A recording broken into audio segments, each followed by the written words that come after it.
Hello and welcome to Technically Edinburgh, the podcast for and about technicians at the University of Edinburgh.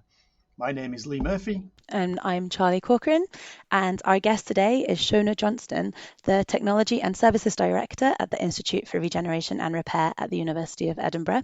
And Shonna is joining us today to talk about the Technology Specialists Network. Shonna, hi, welcome to the podcast. Thanks for joining us. Hi, Charlie. Hi, Lee. Yeah. So just to start with then, can you introduce yourself and tell us a little bit about your role and connections to the Technology Specialist Network? Of course. So as Charlie said, I'm the IRR Technology and Services Director. So IRR is a new institute at the University of Edinburgh looking into regeneration and repair. So my role is actually quite a new role within the technicians structure at the University of Edinburgh, and it essentially came about because of the technician commitment, which I think is really positive. I oversee all of our core technology. I oversee all of our core technicians who cover buildings, labs, and facilities as well. So my previous role was as a flow cytometry specialist, managing the flow cytometry facility at the QMRI, one of the other institutes in the university. So my connection to the Technology Specialist Network is that I'm on the committee for it. Along with Lee Murphy and Natalie Homer, both at the University of Edinburgh. But it stretches across quite a few other universities in England, across England, but we are the only representatives from Scotland that are there. I didn't know that about your role had come about because of the technician commitment. That's great. Maybe we can get you back on to talk about that later in the year. Okay.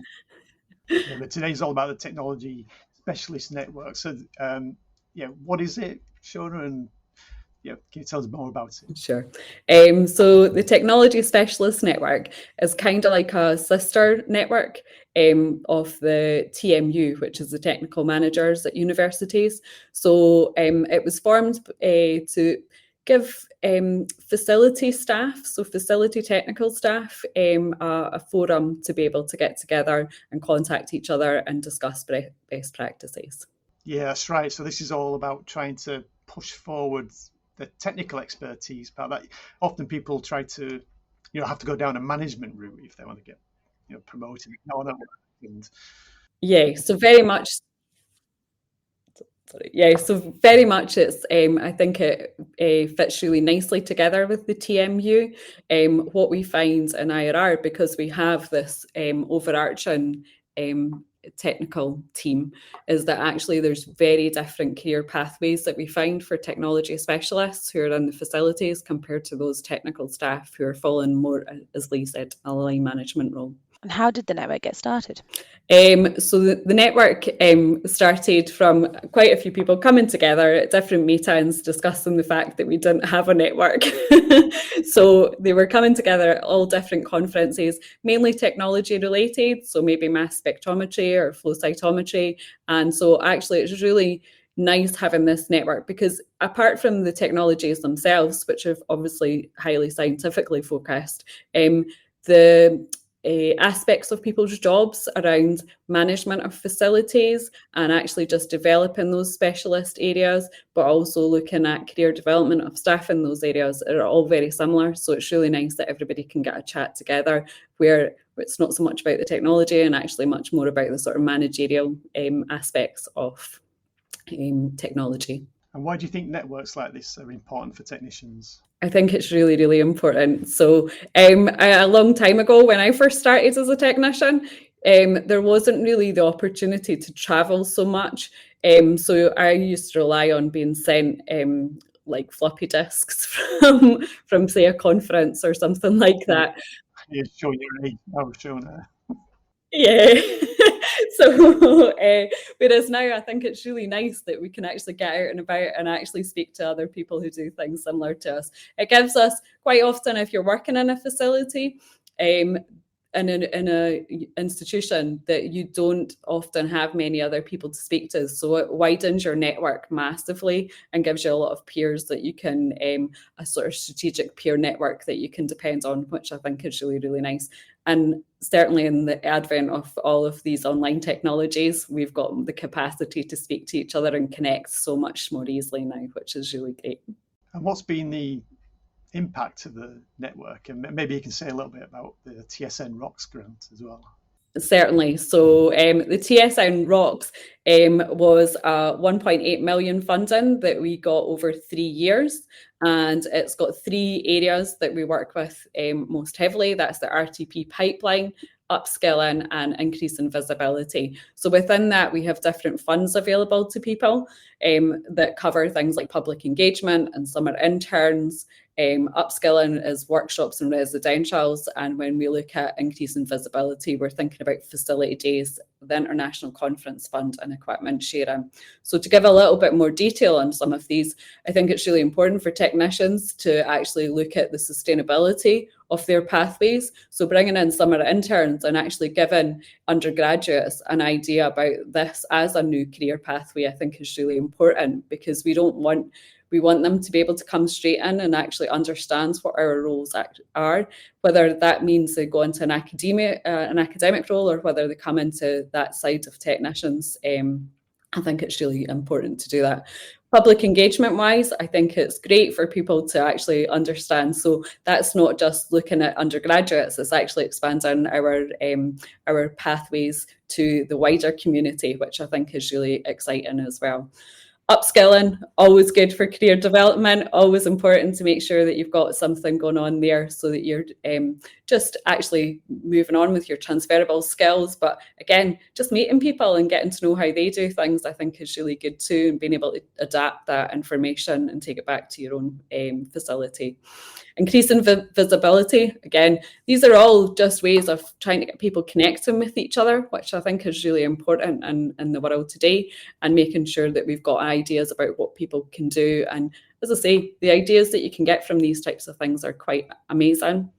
Equipment sharing wise, I think these types of things start leading into sustainability, but also makes you start thinking about grant applications and what else is available to you more widely. And again, creating communities or maybe even collectives between different universities, I think could really benefit from these types of initiatives that we've got going. And these initiatives they're money that people can apply for to fund projects around these themes, yeah.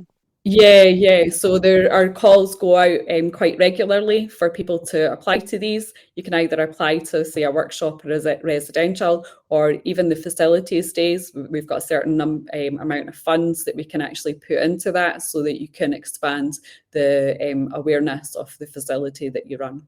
So what's the best way for people to get involved and learn about these opportunities? So I think it's really good if you actually just go onto the website. That's always a good place to start. So just look up Technology Specialist Network and you'll find it, no problem at all. But we'll put the link in the program notes. Yep. And it's also a great idea to join their mailing list, because that's where you'll find out about all the opportunities that are coming up and with plenty of advance notice. Okay, so do you have any upcoming events that you want to promote, or ways that people can get involved coming up? That's a good question. I don't know. There is a meeting, isn't there? Is it every 2 years? It is. So as well as all the opportunities that I've just spoken about, we have an annual conference as well. So the last one we had in York, which was actually an excellent setting and really good fun, meeting lots of different people. And our next one, we're still in the planning stages of, but if you keep an eye on the website, you'll get to find out what's going on with it as well. It's usually about Easter time, isn't it, Shonna? That's the... Yeah, it's pretty much about Easter time. So we're looking for it to be just after the school holidays in Easter. Which technicians are you targeting with the conference? Like who would you kind of be looking to get to attend? So the conference is excellent for anybody who works in a facility or a specialist area, I think is the most important place to put it. Because what we're looking for is all staff at all levels to come through. We have crib talks as part of the agenda, so people can come and just spend 5 minutes talking about their facility. Certainly in my own career, I've found that just standing up and speaking is a good opportunity for people to want to come and speak to you and just have a chat about how things are going. And I think that's quite a nice way for connections too. So yeah, all facility staff, I would say, of all level, or specialist areas, I think of all levels, I think are really important. One of the things that I do think is excellent is that rather than just being a very scientifically organised space, we are expanding much more into arts and humanities and things as well. So it's not just that you have to work in a laboratory environment for this to be of importance to you. And what has this network meant to you, Shonna? I think it's excellent. We haven't had anything like this before. I've been very lucky in flow cytometry in that we had an excellent UK network for flow cytometry, but being able to expand it into other areas and giving us a better idea about how other areas might run facilities. Again, it's just being able to get new ideas and work on different things with different people has been really interesting. I have done a few workshops and sessions during the conferences with people from, say, York University and other universities, and that's been really nice. And it's hopefully given us the opportunity to connect a little bit more, because we now have somebody from York who's possibly going to come up to Edinburgh and vice versa, which I think is nice. Are there any success stories that you could share about, through the funds or anything that is to encourage people to apply? Or Yes. So we've actually had 2 of the summer interns here in IRR, which has been really exciting. And the first one was actually covered all of our different core technologies, so all of the facilities that we have, and they got to see all of those specialist areas and how they work and how they both management styles, but also the actual scientific techniques that are involved in each area as well. So that was really exciting. And then this year we had one that was very much just flow cytometry related, and they led a project more by themselves, which was really interesting too. So they're still working with us at the moment, and they're leaving next week. So we're going to have a little goodbye party for them. Excellent. And so what would you say to technicians who may be curious about joining a network, but maybe a bit unsure about joining, maybe a bit nervous? Yeah, absolutely go and do it. Yeah, definitely. There's no negatives from joining a network like this. It's really important that you can make those connections with people, and everybody they're super friendly and super approachable. So if you hear somebody talking and want to get in touch with them afterwards, everybody's really good with things like that, and they'll get back to you and give you some ideas about where to go. And actually it creates a really nice sort of informal mentorship, almost, these types of networks as well. Certainly I've benefited from it in the past, and I would absolutely recommend any early career technicians to think about doing it as well. There's no time that's the right time. All of the times you should be thinking about it. Great, thank you. The last question we've got is, where can listeners find out more? But I think we covered that with the website and the join the mailing list, and of course you're on LinkedIn and other social medias as well. Great, that's great. Thank you so much, Shonna. Thank you. Nice to speak to you. That's all right. No worries.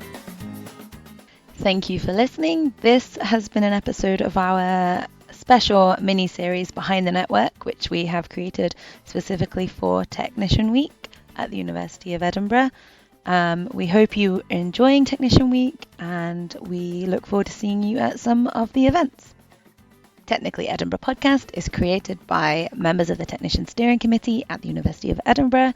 You can find us on LinkedIn, Blue Sky and Instagrams, and you can download episodes wherever you get your podcast. Please like and review, and let us know what you think of these episodes. Happy Technician Week!